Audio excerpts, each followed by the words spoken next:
Dr. David Yo spent 26 years as the department's first full-time certified athletic trainer and on a teaching faculty prior to retiring in 2012. He becomes only the second individual inducted whose contributions were neither as an athlete or coach.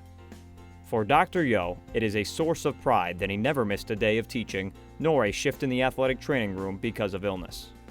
Beyond his remarkable record for longevity and reliability, Dr. Yo's gift to his students and student athletes was manifest in his selflessness, caring, fairness, enthusiasm, and humor.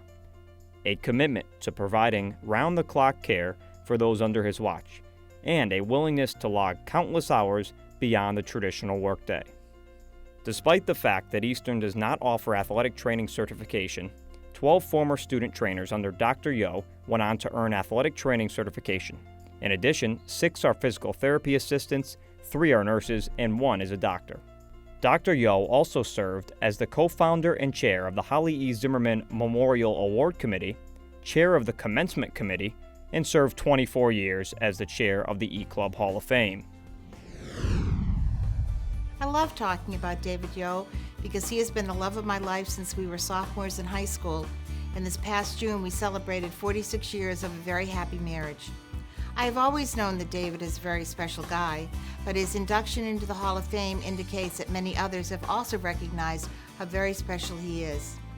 I have seen firsthand his thoughtfulness, caring, and dedication to the student athletes on so many levels.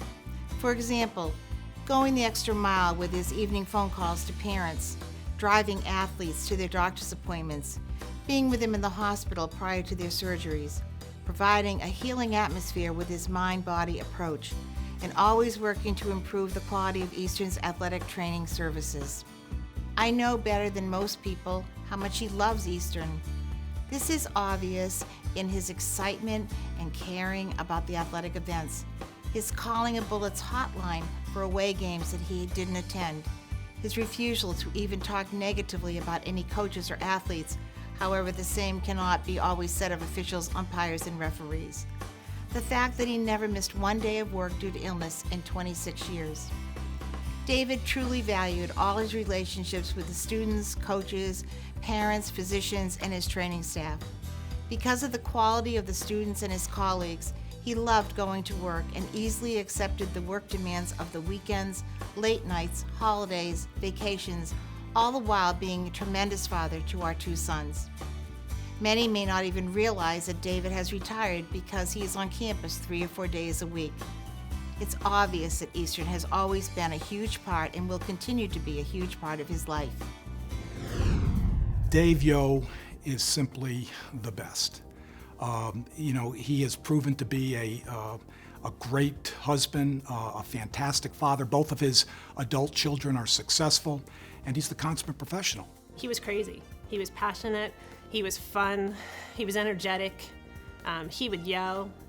He would demonstrate things. He would take his shoes off, take his socks off, show us his feet. He would bring athletes in. He was just so passionate and so energetic. I think that's definitely part of what sparked my interest in the field. He always made it understandable when the subject matter came about. He made it so you understood it and you knew it. A lot of other professors that I had, it would just be verbatim, studying the material and saying it back. Doc would break things down and made it so anybody off the street could understand what he was talking about when it was a medical terminology. He was teaching right before me in the same classroom 221 in the sports center, teaching his athletic training class, and he was demonstrating plyometric movements, jumping, bounding. And we have that long table in room 221, and Dave jumped up on the end of the table, and the table flipped over and hit him in the head. He falls back. You can't ask somebody to go further than that. I can remember many incidences being on the sidelines of a practice or a game, and an student athlete dislocating a finger, student athlete having concussion, nice gaping open wound, and I'd run out on the field with Dave, and I was so anxious to see his skills and how he evaluated this. But the first thing Dave did was pull out his camera and take great pictures, because those were future teaching moments. I have been in the field for a long time. I've worked with a lot of different people. I've worked with very intelligent people, researchers, brilliant athletic trainers, And I think that Doc is the one person that I've worked with that's taught me how to treat people. And I don't think I'm as good at it as him. I don't think I ever will be. But in the back of my mind all the time is, how would Doc handle this situation? It wasn't a job for Doc Yo. It was, something that he loved to do. And, as I said, it was all about the student athletes and just, making sure that they're comfortable, that they're happy. And, that is really what, drove Doc. The Hall of Fame has evolved to be the class, of Hall of Fames. And Doc Yo was the leader. And he led individuals in that committee to select the proper people and at the right time. He's an individual who was tremendously excited about what he does for a living and teaching what he knows to others. And I think one of the legacies Dave leaves behind is the many, many, many people that he has influenced, particularly in the classroom, not just all the student athletes that he cared for, but there are many of us who were former students of him, of Dave, who have gone on to be successful. And really we owe a lot to Dave. And it's been 28 years since I was a student of Dave Yo and we lived together. And we remain very good friends to this day. And it's because of the caring nature that Dave had, and it resonated both in and out of the classroom. At this time, it is with great pleasure that I present for induction into the 2014 E-Club Hall of Fame, my husband, Dr. David G. Yo.